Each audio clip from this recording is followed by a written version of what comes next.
So now we will be calculating flux for closed surface. So you can see this is a cube,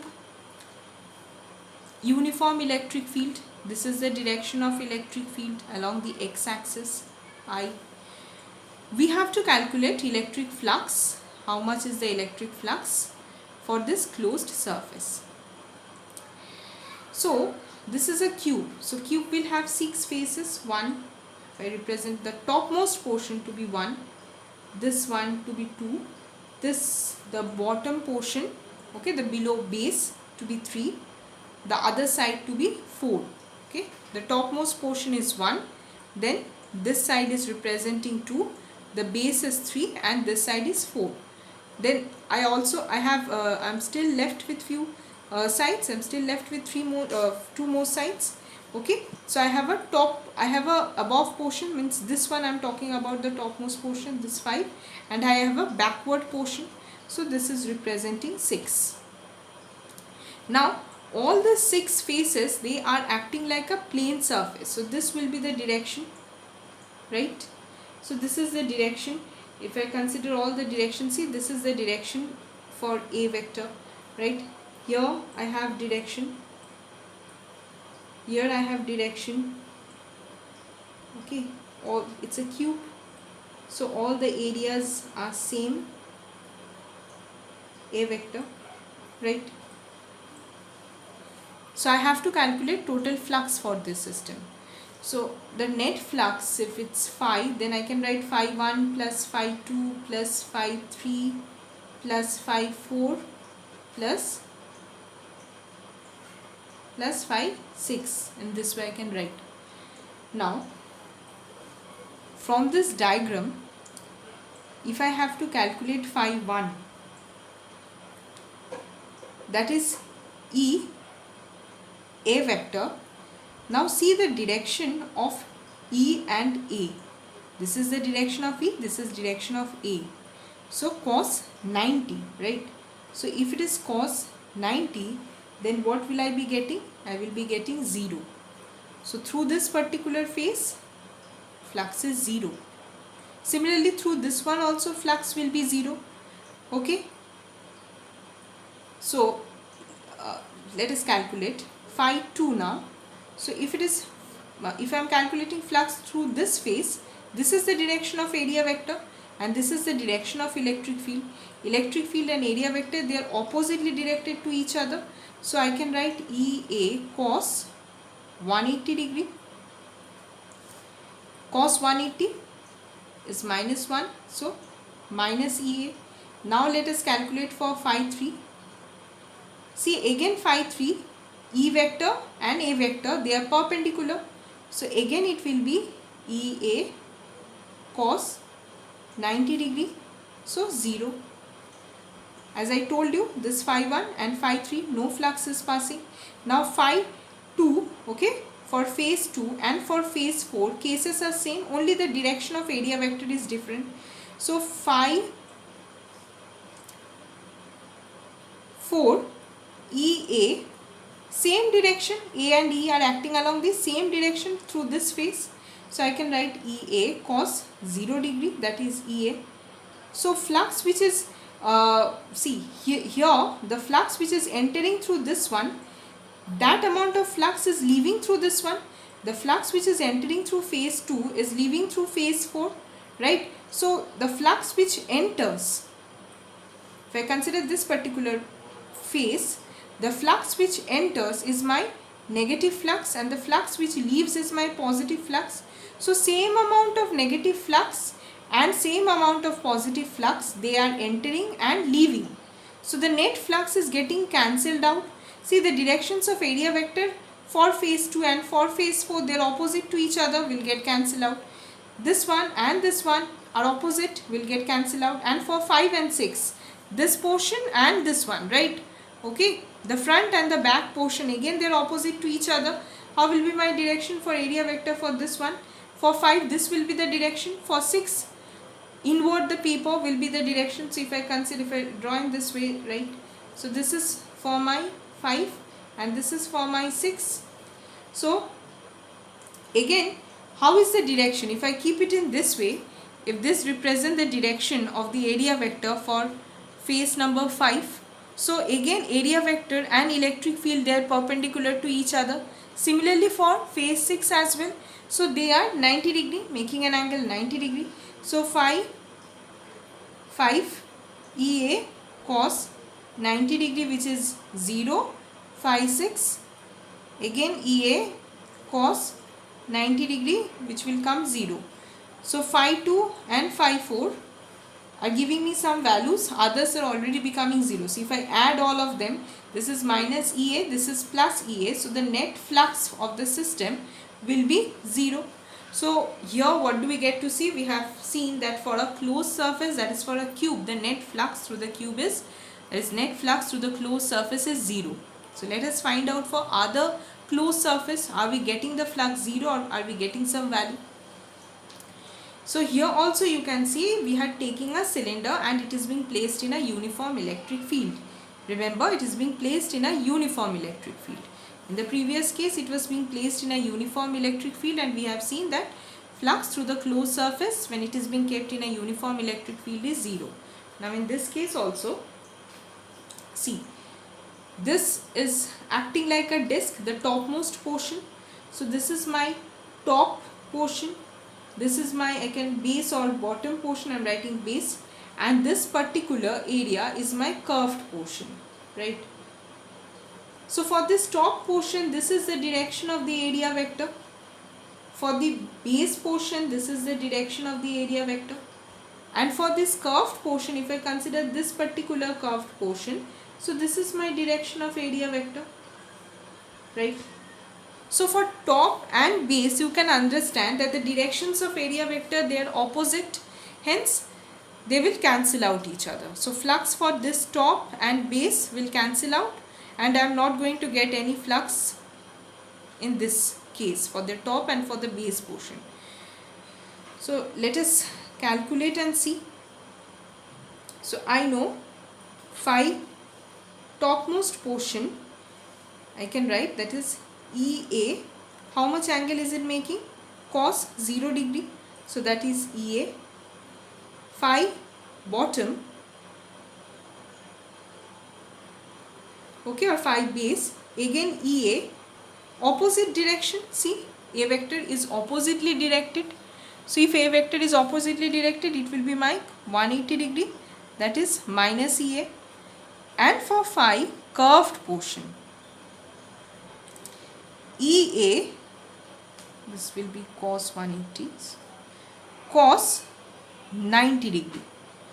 Why cos 90 degree? See, if I consider this topmost portion, it is 90 degree with the electric field. Now it's a curved portion.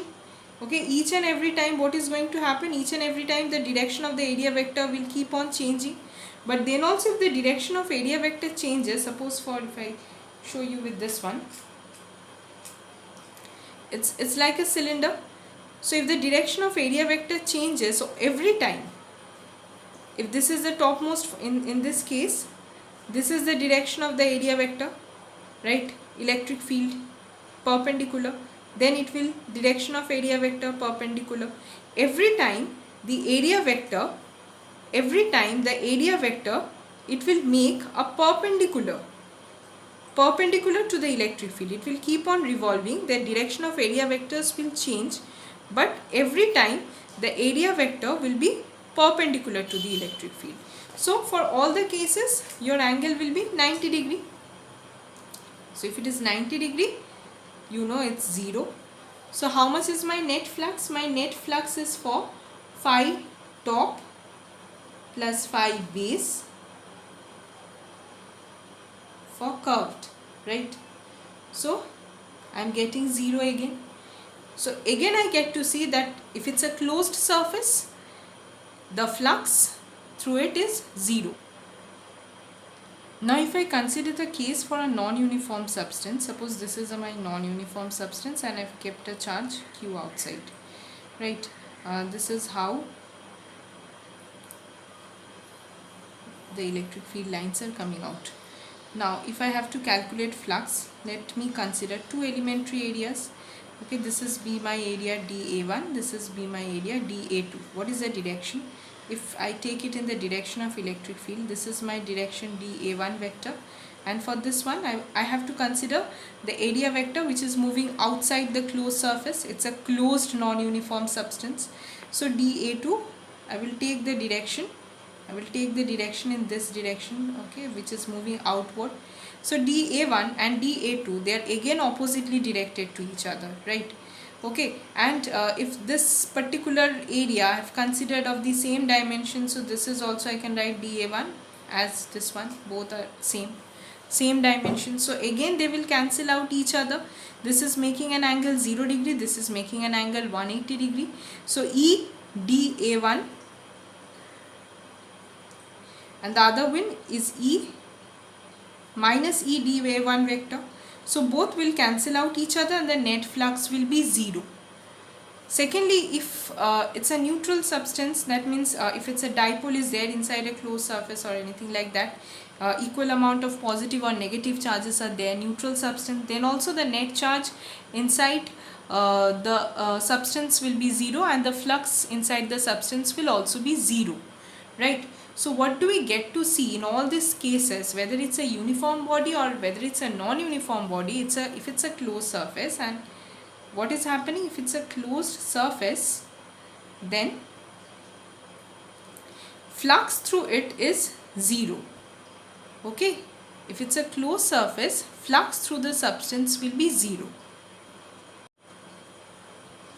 Now if I keep a positive and negative charge, you know that the electric field lines, they will make this kind of an arrangement. So now if I enclose this positive charge within a surface and I enclose this isolated negative charge also within a surface. So this surface S1, from here electric field lines, they are moving out, right? So this is acting as a positive flux, whereas this is acting as a negative flux. Electric field lines are entering. Now if I keep a surface here S3 where electric field lines are entering, electric field lines are leaving. So in this S3, through this surface S3, you can see the positive flux and the negative flux, they are equal. The amount of flux which is entering, only that amount of flux is leaving, and the positive electric flux and the negative electric flux, they are cancelling out each other. Okay, so that is why we consider, that is the reason behind that electric flux through a closed surface is 0. So suppose I have a hemisphere and the hemisphere is of radius smaller. I need to calculate how much electric flux is moving out through this curved surface. How much flux is moving out through this curved surface. Now, in this case, the area vector will always keep on changing its direction, right? The area vectors will always keep on changing its direction. So, the easy way to understand this one is, the electric field lines which are entering through the base, that amount of electric field lines are going to leave through this curved surface as well. So if I can calculate the flux for this base, I will get the flux through this curved surface. So these are positive flux which are entering. So phi equals to, we know E dot A. So I am directly writing E into pi r square. This is negative flux. Therefore, the flux which is leaving the curved surface will be equal in amount, but it will be positive. So flux leaving will be E plus E pi r square. So this is the flux which is leaving the curved surface. So we get to see for closed surface, the electric flux is 0. Why? Because positive flux and electric flux, the flux which are entering, flux enters equals to flux leaves, right? Hence we get net flux inside it to be 0. For a closed surface, the flux is 0. So from here we get the introduction of Gauss theorem. So Gauss theorem says that total flux through a closed surface is 1 by epsilon times 1 by epsilon naught times the net charge enclosed by the closed surface. That means you need to keep the charge inside a closed surface. Okay, electric field lines are passing through a closed surface, the charge is kept outside, the flux will be 0. But if I have a closed surface and if the inside the closed surface, if the charge is there, that means the charge is enclosed. So in that case I will get a flux.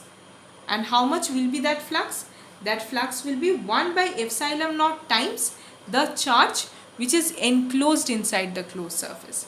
See, E dot ds, here ds is my elementary area, so ds for a closed surface, integration, see circle S, closed surface, ds is my elementary area, electric field considering non-uniform, so 1 by epsilon naught q times. That means if I have this kind of a closed surface and if I keep the charges inside it, I will get flux. How much will it be? If I keep q amount of charge, it will be 1 by epsilon naught q. But if I have the substance, the charges are being kept outside, right? The charge is not enclosed within the surface. The charge is there outside, maybe on the surface. So in that case, my net flux through the closed surface will be 0. So the net flux is responsible for the charges which is enclosed, not for the charges which are outside. So if I want to get flux through a closed surface, I will be using this Gauss theorem, which indicates us that I need to enclose a charge.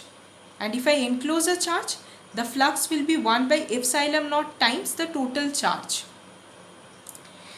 So from Gauss theorem, the Gauss theorem makes the calculation of electric field very easy to us.